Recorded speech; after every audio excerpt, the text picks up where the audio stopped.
तो कैसे हैं आप लोग? ठीक है। इधर देखिए, मत देखिए। तो प्रिय विद्यार्थियों, आज हमें पढ़ना है धूमिल की कविता। ठीक है, और कविता का शीर्षक क्या है? दस्तक। ठीक है।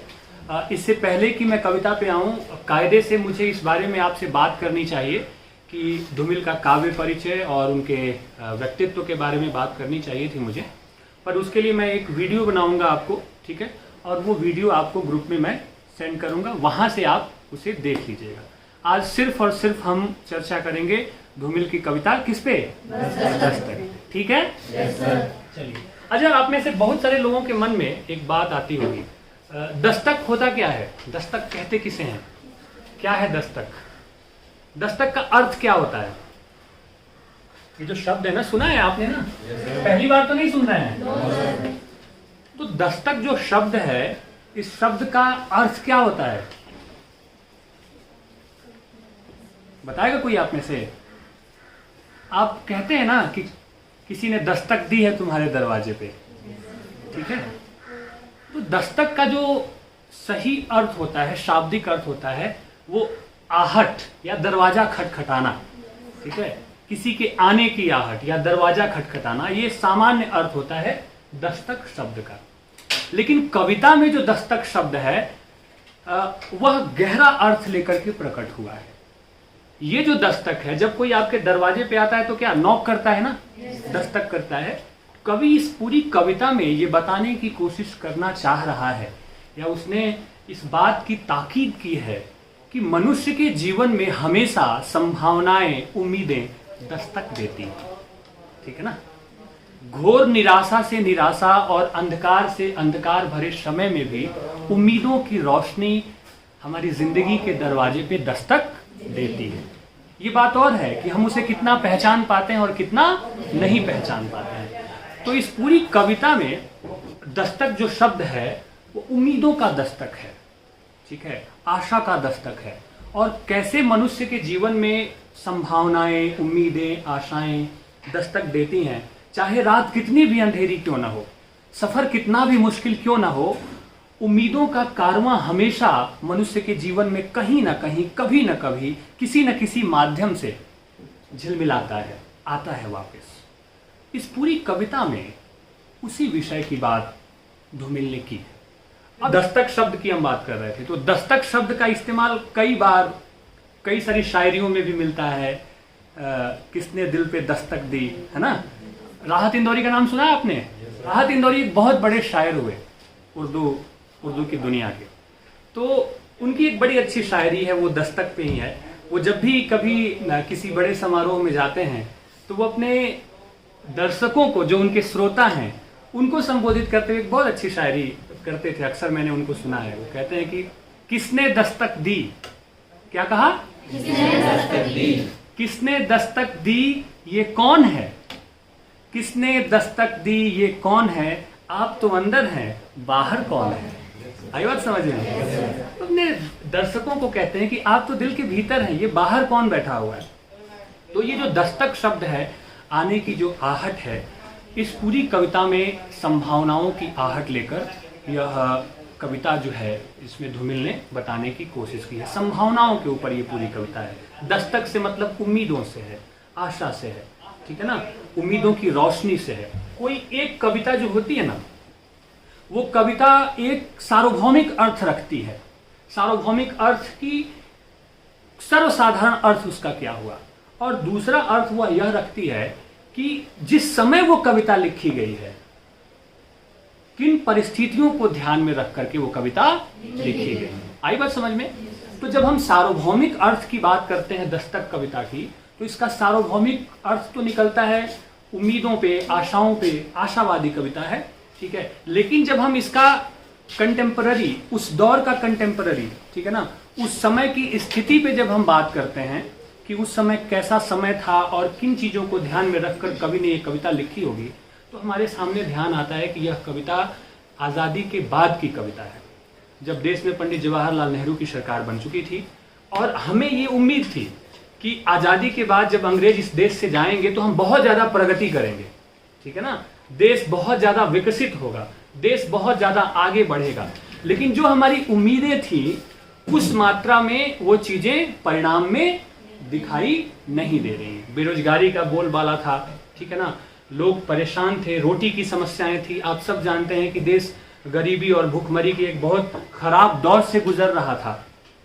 तो जिस समय ये कविता लिखी गई उस दौर को भी आप देखें और एक इसका सार्वभौमिक अर्थ भी देखें कि पूर्ण मतलब हमेशा हमेशा के लिए इसका एक सर्वसाधारण अर्थ क्या होता है। ठीक है, तो इस बात को भी ध्यान में रखकर हम इस कविता को पढ़ेंगे। ठीक है बच्चों, चलिए तो पहले मैं कविता पढ़ता हूं और फिर हम इसके अर्थ पे बात करेंगे। ठीक है, कविता है दस्तक। हम न देखें लेकिन अंधकार वर्ष को चीर कर प्रकाश की लचीली बाह हमें छूती है। हम न देखें, हमारा ध्यान न जाए, लेकिन अंधकार वर्ष का क्या मतलब है? लंबे अंधेरे के चक्र को, यानी कि निराशा के घने बादल को, दुख के घने बादल को चीर कर भी उम्मीदों की रोशनी हम तक पहुंचती है। हम न देखें, हमारा ध्यान बेशक उस पे न जाए, हम उस अवसर को पहचान न सकें, आशा की उस किरण को हम पहचान न सकें, उम्मीद की उस रोशनी को हम पहचान न सकें, हम देख न सकें, लेकिन ये सच है कि हर व्यक्ति के जीवन में अवसर कभी न कभी आता जरूर है, अवसर दस्तक देता जरूर है। आगे बात समझ में? पढ़िए जरा, क्या है कविता? हम न देखें लेकिन अंधकार वर्ष को चीर कर प्रकाश की लचीली बाह हमें छूती है। लचीली बाह क्यों? जो कोमल है, जिसमें लोच होगी वही ज्यादा दूर तक पहुंच पाएगा, जिसमें तनाव होगा, जो तन्य होगा वही दूर तक पहुंच पाएगा। रबड़ को जब आप तानते हैं ना, खींचते हैं, तो वो ज्यादा दूर तक जा सकता है, ठीक है ना। लेकिन कोई कठोर वस्तु से आप खींचना चाहें तो क्या वो खींच सकेंगे? आप नहीं खींच सकेंगे। तो सकारात्मक चीजें बहुत कोमल होती हैं, सकारात्मक चीजें बहुत लचीली होती हैं। इसका एक अर्थ यह भी है कि हम न देखें लेकिन अंधकार वर्ष को, यानी कि गहरे अंधेरे, गहरी निराशा को चीरकर उम्मीदों का कारवां हम तक जरूर पहुंचता है। जब मैं ये बात कह रहा हूं तो मुझे एक छोटी सी कहानी याद आ रही है, सुनाऊं आपको? कहानी सुनना पसंद है? ठीक है, तो कहानी भी इसी विषय से जुड़ी हुई है, इसलिए मैं वो कहानी आपको सुनाना चाहता हूँ। एक बार की बात है कि एक राज्य में राजा हुआ करते थे, बड़े शौकीन हुआ करते थे। तो एक बार की बात है कि राजा ने कहा कि राज्य में चित्रकला प्रतियोगिता आयोजित की जाएगी। क्या की जाएगी? चित्रकला प्रतियोगिता। और यह कहा कि जो व्यक्ति सबसे सुंदर चित्र बनाएगा, सबसे अच्छा चित्र बनाएगा, जिसके चित्र का संदेश सबसे बेहतर होगा, उसे पुरस्कृत किया जाएगा।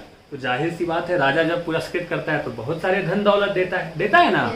ठीक है, दूर दूर तक खबर दे दी गई कि चित्रकला प्रतियोगिता राज्य में आयोजित होने वाली है और सर्वश्रेष्ठ चित्रकार को बहुत सारी धन राशि जो है, बहुत सारा धन उसको पुरस्कार में दिया जाए। ठीक है, देश विदेश से बहुत जगहों से चित्रकार आए और लंबी प्रदर्शनी लगी। राजा अपने मंत्रियों और बाकी शागिर्दों के साथ चित्र प्रदर्शनी में पहुंचे देखने के लिए कि भाई किसने किस तरह की चित्रकारी की है, कैसे कैसे चित्र बनाए गए हैं। जब वो पहुंचता है तो वो दंग रह जाता है, एक से एक कलाकार, एक से एक चित्रकार और अलग अलग ढंग के चित्र उन्होंने बनाए थे। अद्भुत चित्र, बेहतरीन चित्र।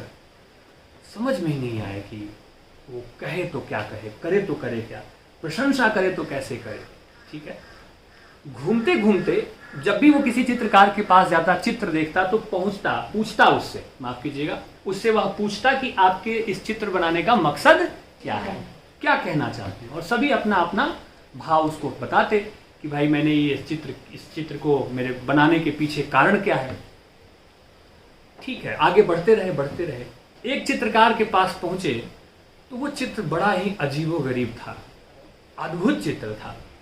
अद्भुत चित्र इसलिए कि राजा को और राजा के साथ जो लोग भी उस चित्र को देखने गए थे, उन्हें ये समझ में ही नहीं आ रहा था कि ये चित्र है क्या आखिर। दरअसल चित्र की आकृति कुछ ऐसी थी कि एक मनुष्य जैसी आकृति थी, ठीक है ना, मनुष्य जैसी आकृति थी। और उसके जो चेहरे थे वो लगभग बाल से ढके हुए थे, अंधेरा घना था चेहरे पे, हाथ खुले थे हाथों में पंख लगा हुआ था, पैर खुले थे और पैरों में भी पंख लगा हुआ था। पीछे से जो वो तस्वीर थी, ऐसे बनाया था चित्रकार ने कि पीछे से जो वो तस्वीर नजर आ रही थी उसमें सब कुछ साफ था, बिल्कुल कुछ नहीं था। अगर आप उसको छूना चाहें, उसको पकड़ना चाहें तो आप उसको पकड़ नहीं पाते। एक फिसलन जैसा दृश्य था उस चित्र में। राजा बहुत दंग रहा कि भाई ये तो अजीबोगरीब चित्र नहीं है, क्या बनाने की कोशिश की है चित्रकार ने। राजा ने पूछा, चित्रकार साहब ये क्या बनाया है आपने, और इस चित्र का उद्देश्य क्या है, बताना क्या चाहते हैं इस चित्र के माध्यम से। चित्रकार ने कहा, महोदय मैंने इस चित्र में अवसर को दिखाने की कोशिश की है। राजा ने पूछा कैसे, तो कहा कि ये अवसर का चित्र है जो कि प्रत्येक मनुष्य के जीवन में आता ही आता है, लेकिन समस्या ये होती है कि लोग इसे ठीक से पहचान नहीं पाते हैं। उस अवसर को देखना होता है, उसके चेहरे पे जो लटकते हुए बाल हैं, जो घने साए हैं, जो अंधेरा है, उसे हटाकर देखना होता है, उसकी पहचान करनी होती है। लेकिन अपने अपने जीवन में ज्यादातर लोग उस अवसर को पहचान नहीं पाते, और उसके दोनों हाथ और दोनों पैरों में क्या होते हैं, पंख लगे होते हैं। वो उड़ जाता है, वो ठहरता नहीं, एक निश्चित समय के लिए ही वो आता है और उसके बाद वो चला जाता है। और जैसे ही वो जाता है लोगों को लगता है अरे अरे ये क्या हुआ, ये तो अवसर था मेरे लिए, ये तो मौका था, उसे वो पकड़ना चाहते हैं। लेकिन दुर्भाग्य ये कि इतनी फिसलन होती है, वह जा चुका है होता है, उसे पकड़ना भी अगर कोई चाहे तो कोई उसे पकड़ नहीं पाता है। संभावनाएं मनुष्य के जीवन में कई बार दस्तक देती रहती है। कहने का मतलब क्या है कि दस्तक, उम्मीदें जो है, आशाएं जो है, अवसर जो हैं, वो मनुष्य के जीवन में दस्तक देते रहते हैं। कहा, हम न देखें लेकिन अंधकार वर्ष को चीरकर प्रकाश की लचीली बांह हमें छूती है। हम बेशक पहचान न सकें, हमारा ध्यान उस पर न जाए, लेकिन घोर अंधेरे को, घोर निराशा को, ठीक है, घोर अवसाद को चीर कर भी हमेशा प्रकाश यानी कि उम्मीदों की रोशनी हम तक कहीं ना कहीं पहुंचती है। उस उम्मीदों की रोशनी को आप कोई भी नाम दे सकते हैं, अस्तित्व का नाम आप दे सकते हैं, परमात्मा का नाम आप दे सकते हैं, ईश्वर का नाम आप दे सकते हैं, आप जो भी नाम दें, वो एक सकारात्मक ऊर्जा है, वो हम तक पहुंचती है। आई बात समझ में? आगे बढ़ें। हम दरवाजा न खोलें लेकिन शहर में किसी भी सड़क पर घूमने वाली बीमार रफ्तार इस अस्पताल के सदर गेट पर दस्तक देती है। हम दरवाजा न खोलें। हम अपने अपने घरों में होते हैं और कई बार हमें एम्बुलेंस के चलने की आवाज सुनाई देती है, ठीक है। हम ये जानते हैं कि ये एम्बुलेंस गाड़ी जो है वो कहाँ जाएगी, अस्पताल को जाएगी, ठीक है, मालूम होता है हमें। तो एम्बुलेंस की गाड़ी क्या है, प्रतीक है। कोई बीमार है, कठिनाई में है, बहुत दुख में है, बहुत दर्द में है, लेकिन एम्बुलेंस की गाड़ी उसको लेकर अस्पताल के सदर गेट का मतलब होता है मुख्य द्वार, अस्पताल के सदर गेट तक पहुंचेगी। यानी कि अभी भी संभावना है कि उसको मुश्किल से मुश्किल हालात से हम क्या कर सकते हैं, निकाल सकते हैं, उसको हम बचा सकते हैं। तो जैसे एम्बुलेंस की गाड़ी जो एक रोगी को, एक दुखी को, एक मरीज को अस्पताल लेकर के जाती है, और जब हम उसकी आवाज को सुनते हैं तो बेशक हम दरवाजा ना खोलें। हमें जानते हैं कि ये एम्बुलेंस गाड़ी, इसका काम है रोगियों को ले जाना। हम अभ्यस्त हो चुके हैं, यूज्ड टू हो चुके हैं उस आवाज को सुनने के लिए। हमें कोई बहुत फर्क नहीं पड़ता है जब तक कि हमारा कोई एकदम बिल्कुल अपना उसमें ना हो, स्वाभाविक सी बात है। तो जैसे हम एम्बुलेंस की आवाज सुनकर घर का दरवाजा नहीं खोलते, वैसे ही बहुत बार ऐसा होता है कि हम अपने मन की आवाज सुनकर, अपनी अंतरात्मा की आवाज सुनकर अपने विवेक को और अपनी बुद्धि को नहीं खोलते हैं। हमारा मन भी एक अस्पताल की तरह है। तमाम तरह की बीमारियां हैं, तमाम तरह के अवसाद हैं, सभी समस्याओं की जड़ ही क्या है, हमारा मन है। अभी आप क्लास में बैठे हैं, पता नहीं कहां कहां ये आपकी शेयर करवा रहा होगा ना। कायदे से तो आपको इस समय क्लास में होना चाहिए, लेकिन हो सकता है ये कल की स्मृतियों में आपको ले गया होगा कि वो कल क्या नृत्य कर रहे थे, है ना। कल इसी समय तो बाजे बजने शुरू हो गए थे, कल फंक्शन किया था ना हमने। तो ये भी हो सकता है कि आपका मन आपको वहां लेके जा रहा हो कि वो कल तो डांस किया था, कल का दिन कैसा था। हो सकता है किसी के घर शादी आने वाली हो तो मन वहां लेके जा रहा हो कि ये पहनूंगा, ये पहनूंगी, ऐसे नाचूंगा, ऐसे नाचूंगी, है कि नहीं है। तमाम तरह के अवसाद, तमाम तरह के विचार, मन क्या है, बाजार की तरह है। किस तरह से एक बाजार है, जैसे आप बाजार में जाते हैं ना, तो बाजार में क्या है, शोर ही शोर है, ये सामान वो सामान, ये चीजें बिक रही हैं, वो चीजें बिक रही हैं। आप अपने मन को एक बार पढ़ने की कोशिश करिएगा, हम सब अपने मन को पढ़ने की कोशिश करें। ये किसी बाजार से कम नहीं है। एक विचार आया कि दूसरा विचार तुरंत आ रहा है, तीसरा आ रहा है, विचारों की श्रृंखला चल रही है। कोई एक विचार टिकता है तब तक कोई दूसरा विचार उस पर क्या कर देता है, धावा बोल देता। अभी आप क्लास में बैठे, अभी आप चंबा चले जाएंगे, अभी आप भरमौर चले जाएंगे, पता नहीं कहाँ कहाँ आप चले जाएंगे। आई बात समझ में। तो समस्या क्या है, मन की है। लेकिन एक वक्त ऐसा आता है जब आपकी अंतरात्मा की जो आवाज होती है, भीतर की जो आवाज होती है, वो आपको सचेत करती है, वो आपको सतर्क करती है कि नहीं, ऐसा नहीं, ऐसा ये ठीक नहीं है, ये ठीक होना चाहिए। ऐसा होता है कि नहीं होता है। आप खूब वक्त बर्बाद करते हैं ना, लेकिन at the end of the day या किसी समय ऐसा लगता है क्या कि वक्त बर्बाद कर रहा हूं या वक्त बर्बाद कर रही हूं, लगता है ना। तो वो जो लम्हा है, वो जो क्षण है, वो आपके मन रूपी बाजार में जहां निराशाएं, अवसाद, दुख, निगेटिविटी, इतनी सारी चीजें भरी हुई हैं, वहां उम्मीदों का दस्तक देता है। जैसे एम्बुलेंस हॉस्पिटल के गेट पे दस्तक देता है। आई बात समझ में। बीमार ही बीमार रहते हैं ना हॉस्पिटल में, लेकिन एम्बुलेंस क्या है, प्रतीक किसका है, उम्मीदों का प्रतीक है। उसी तरह से हमारी अंतरात्मा की जो आवाज है वो उठती है, हमें सचेत करती है ना, हमारे भीतर उम्मीदों का दस्तक देती है, उम्मीद जगाती है, आशाएं जगाती है। लेकिन ये बात और है कि हम उसे ठीक से सुन नहीं पाते, ठीक से उसे हम समझ नहीं पाते। आई बात समझ में। ठीक है ना, कोई कंफ्यूजन, कोई समस्या। ठीक है, आगे बढ़ें। हम न कहें लेकिन चेहरों पर टंगे नक्शे से अपरिचित भी जानता है, रेखाएं, चिन्ह, आकार, बिंदु न केवल असफल वर्णन है, न केवल उदासीन मानचित्र। हम सबके चेहरों पे अलग अलग ढंग की रेखाएं हैं, ठीक है ना, अलग अलग बनावट है हमारी, अलग अलग चिन्ह है। चिन्ह से मतलब बनावट से है। किसी की नाक अलग है, किसी के कान अलग है, किसी का चेहरा अलग है, किसी का रंग अलग है कि नहीं है, विविधताओं से भरा हुआ है। लेकिन हम अगर ये बात न भी बताएं तो भी ये अपरिचित, जो कुछ नहीं जानता है, वह भी ये जानता है कि किसी के चेहरे को देखकर हम उसके व्यक्तित्व के बारे में पूरा आकलन नहीं कर सकते हैं। ये क्या है, असफल वर्णन है किसी के व्यक्तित्व के। कोई बहुत हंसता, मुस्कुराता, खूबसूरत सा चेहरा अंदर से बहुत बुरा हो सकता है कि नहीं हो सकता है। कुटिलताओं से भरा हो सकता है, जटिलताओं से भरा हो सकता है, निगेटिविटी से भरा हो सकता है। और कोई ऐसा चेहरा जिसका रंग बहुत सफेद ना हो, बहुत गोरा ना हो, बहुत आकर्षक ना हो, लेकिन उसके दिल में सफेदी हो, उसके दिल में रंग हो सकते हैं, उसके दिल में खूबसूरती हो सकती है।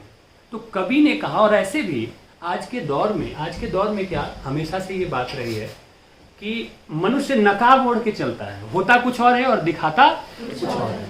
हमने पता नहीं कितने चेहरे ओढ़ लिए हैं कि कई बार हमें पता ही नहीं चलता है कि हम कितने सच हैं या हम कितने झूठे हैं। परिस्थितियों के हिसाब से कई बार आप कहीं झूठ बोल रहे होते हैं, कहीं होते कुछ और है, मन में कुछ और होता है, कह कुछ और रहे होते हैं, करना कुछ और चाहते हैं, दिखा कुछ और रहे हैं। होता है कि नहीं। कवि कह रहा है हम न कहें, बेशक हम नहीं कह रहे हैं, लेकिन हम ये बात जानते जरूर हैं। और हम ही नहीं जानते, कोई अपरिचित व्यक्ति भी इस बात को जानता है कि चेहरे की बनावट या चेहरे को देखकर उस पर जो चिन्ह है, और ये चिन्ह किस तरह से हैं। किसी के चेहरे पे अवसाद के चिन्ह हैं, किसी के चेहरे पे खुशी के चिन्ह हैं, है ना, अलग अलग तरह के चिन्ह, अलग अलग तरह की भंगिमाएं। कवि कहता है कि हम बिल्कुल न कहें, न बताएं इसके बारे में, लेकिन चेहरों पर टंगे हुए नक्शे जो हैं। एक बहुत किसी शायर की पंक्ति है, मैं नाम भूल रहा हूँ, उसने लिखा कि हर आदमी में होते हैं 10-20 आदमी। क्या कहा, हर आदमी में होते हैं 10-20 आदमी, जिसको भी देखना हो कई बार देखना। हर आदमी में होते हैं 10-20 आदमी, जिसको भी देखना हो कई बार देखना। मैदान में जीत हार ये किस्मत की बात है, टूटी है किसके हाथ में तलवार देखना। लड़ते लड़ते कौन लड़ रहा है कि उसके हाथ की तलवार टूट गई लेकिन फिर भी वो हार नहीं मानता है। और ठीक वैसे ही जिसको भी देखना हो कई बार देखना, परखना, जानना, समझना। एक बार मीठी मीठी कोई बातें कर लेता है और आपको लगता है वाह ये तो अपने जैसा ही है, लगता है ना। और फिर पता चलता है कि ना बाबा ना, ये तो कुछ और ही निकला है ना। तो इसलिए परखना, समझना, उसको जानना। तो कहा कवि ने कि ये जो चेहरे की जो रेखाएं हैं ये असफल वर्णन है, ये अंदर आपके भीतर क्या है इसका सही बखान नहीं कर सकती हैं। आगे कहा न केवल असफल वर्णन है, न केवल उदासीन मानचित्र। और उदासीन मानचित्र कि आप अगर देख भी लें, आप अगर समझ भी लें तो क्या क्या जाता है उसमें, क्योंकि वो स्थायी तो है नहीं। चेहरे पे जो भाव आते हैं शब्दों से ही आप बयां नहीं करते हैं, बहुत कुछ चेहरे से भी आप बयां करते हैं, लेकिन वो भाव क्या है, स्थायी नहीं है, वो बदलते रहते हैं। ठीक है। और कहा हम न देखें अपने को, हम न कहें किसी से, लेकिन अपरिचित भी जानता है। उजले केशों वाली रोशनी ने जब भी दस्तक दी है दरवाजे खुलते हैं और मिलता है मस्तिष्क में एक भरा पूरा नगर, जहां बूढ़ी रोशनी के साथ हम भी हो लेते हैं। उजले केशों वाली रोशनी अर्थात वही आत्मा की आवाज, अंतरात्मा की वह आवाज जो बहुत सच्ची होती है, बहुत प्रामाणिक होती है। आप दुनिया में किसी से भी झूठ बोल के आ जाइए, लेकिन आप अपनी सच्चाई सबसे बेहतर तरीके से जानते हैं, वो कोई और नहीं। हमारे साथ बड़ी समस्या है कि लोग ये पूछते हैं कि भाई, लोग हमेशा यही जानने की कोशिश में रहते हैं कि दूसरा उनके बारे में क्या सोचता है। सवाल ये है कि आप अपने बारे में क्या सोचते हैं, ये सबसे ज्यादा महत्वपूर्ण है। आपका अपने को लेकर के नजरिया कितना है, कितना सही है, आप खुद के बारे में क्या जानते हैं। लोग कहते हैं कि वो मुझे समझ नहीं सका, वो मुझे समझ नहीं सकी, है ना, कहते हैं ना। अफसोस कि कोई मुझे समझ नहीं पाता। ये ख्वाहिश क्यों है कि कोई आपको समझे, आप खुद को क्यों नहीं समझ लेते। सवाल ही खत्म हो जाएगा कि कोई और आपको समझना चाहता है। सच कह रहा हूं, मेरी बात समझ में आ रही है? Yes, sir. क्या कहना चाह रहा हूं। तो हमेशा हम डिपेंडेंट होते हैं, आश्रित होते हैं। जैसे कि स्विच ऑन किया ना, इसका भी स्विच ऑन करूंगा तो बल्ब जल, बिजली क्या है, आवाज, इसमें रोशनी आ जाएगी ना। बंद करूंगा तो रोशनी चली जाएगी। वैसे ही लोग क्या कहते हैं, स्विच ऑन हुआ, अच्छा कहते हैं खुश हो गए, बुरा कहते हैं उदास हो, है ना। यानी कि आपने अपनी खुशियों का पूरा स्विच क्या कर दिया है, लोगों के हाथ में दे दिया। लोग क्या कहेंगे, इसी चिंता में, इसी पशोपेश में आप मरे जा रहे हैं। भाई आप अपने बारे में क्या सोचते हैं, आप अपनी जिंदगी से कितना मोहब्बत करते हैं, ये सबसे इंपॉर्टेंट बात है। और जिस दिन आप इस चीज को समझ जाएंगे ना, ये फर्क खत्म हो जाएगी लोग आपके बारे में क्या सोचते हैं। और एक वक्त ऐसा आएगा कि लोग आपके बारे में वही सोचने लगते हैं जो असल में आप होते हैं, जो आप अपने बारे में सोच रहे होते हैं। आई बात समझ में? ठीक है प्यारे बच्चों, आगे बढ़े। तो कहा कि हम न कहें हाँ किसी से, लेकिन अपरिचित भी जानता है। उजले केशों वाली रोशनी, अपरिचित भी जानता है। कोई भी व्यक्ति इस बात को समझ सकता है कि जब जब मनुष्य अपनी अंतरात्मा की आवाज को सुनता है, ठीक है, उजले केशों वाली रोशनी ने जब भी दस्तक दी है, तो उजले केशों वाली रोशनी यानी कि अंतरात्मा की आवाज, धवल आवाज, जब भी आपके मन में दस्तक देती है और आप उसको जब पहचान लेते हैं, समझ लेते हैं, तो आप अपने जीवन का उद्देश्य समझ लेते हैं, आप अपने होने को समझ लेते हैं, आप अपने होने का निहितार्थ समझ लेते हैं। आप हैं क्या, आपको करना क्या है। ठीक है, वो अंतरात्मा की आवाज जब आपको जगाती है, जब भी वो दस्तक देती है, तब दरवाजे खुलते हैं और मिलता है मस्तिष्क में एक भरा पूरा नगर। और जब आप उस अंतरात्मा की आवाज को पहचान लेते हैं, जान लेते हैं, आपके मन में, आपके मस्तिष्क में नए विचारों की एक दुनिया खुल जाती है। और वो दुनिया, विचारों की वो दुनिया सकारात्मकता से भरी होती है, उम्मीदों से भरी होती है, आशाओं से भरी होती है। एक पूरा भरा पूरा नगर होता है, खुशियों का नगर होता है। आपके भीतर से आपके तनाव चले जाते हैं, अवसाद चले जाते हैं, नकारात्मकता आपकी जाने लगती है। कब? जब होश पूर्वक आप जीवन को समझने लगते हैं, अपनी अंतरात्मा की आवाज को समझने लगते हैं और आप अपने होने को महसूस करने लगते हैं। तब ऐसा होता है, आपके भीतर एक नई स्फूर्ति, एक नई ऊर्जा, एक नए विचारों का स्पंदन होता है। और वो विचार इतने खूबसूरत होते हैं कि वहां पर जहां बूढ़ी रोशनी के साथ हम भी हो लेते हैं। बूढ़ी रोशनी मतलब स्मृतियों का खजाना। मनुष्य क्या है? मनुष्य क्या है? स्मृतियों का खजाना ही तो है। अगर आपसे आपकी स्मृति छीन ली जाए तो क्या हो जाएगा? सब कुछ खत्म हो जाएगा।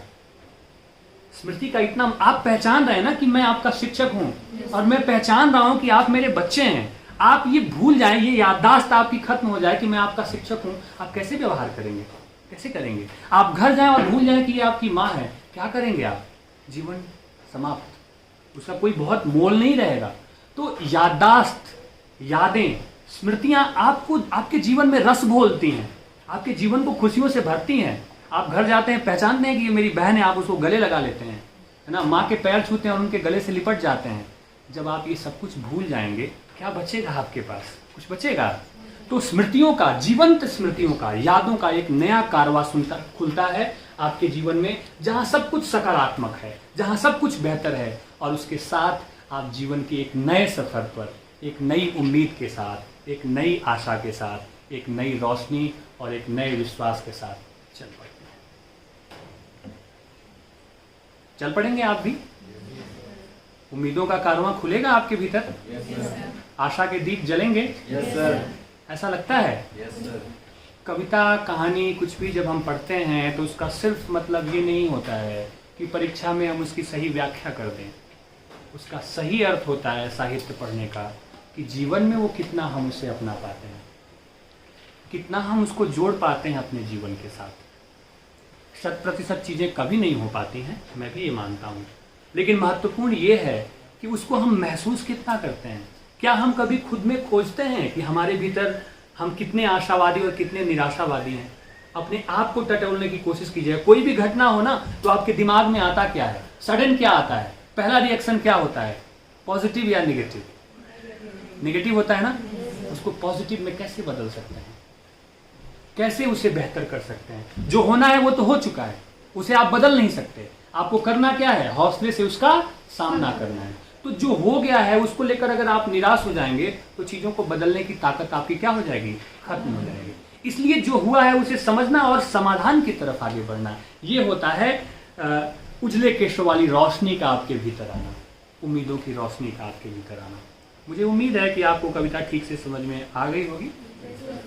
अगली क्लास में हम आपसे बात करेंगे रोटी और संसद, धूमिल की अगली कविता के बारे में, और साथ ही साथ इस कविता में और कबीर के दोहे, ठीक है ना। इन दो मतलब दस्तक कविता तो होगी ही आपके सामने, जो समझ में नहीं आया है इस पे बात करेंगे, और कबीर के दोहे जो वीडियो भेज चुका हूं आपको ना, उसे आपने नोट्स बनाए कि नहीं? Very good. अर्थ समझने की कोशिश की होगी आपने। कोई भी दोहा जिसका अर्थ समझ में नहीं आया है उसका डाउट सेशन हम उस दिन क्लासरूम में रखेंगे, ठीक है बच्चों? कैसी लगी क्लास? समझ में आया? झूठ या सच? मैं अगर पूछूं समझ में तो नहीं आया होगा थोड़ा बहुत, तो आप बोलेंगे यस सर, तभी यही बोलेंगे, है ना। चलिए ठीक है।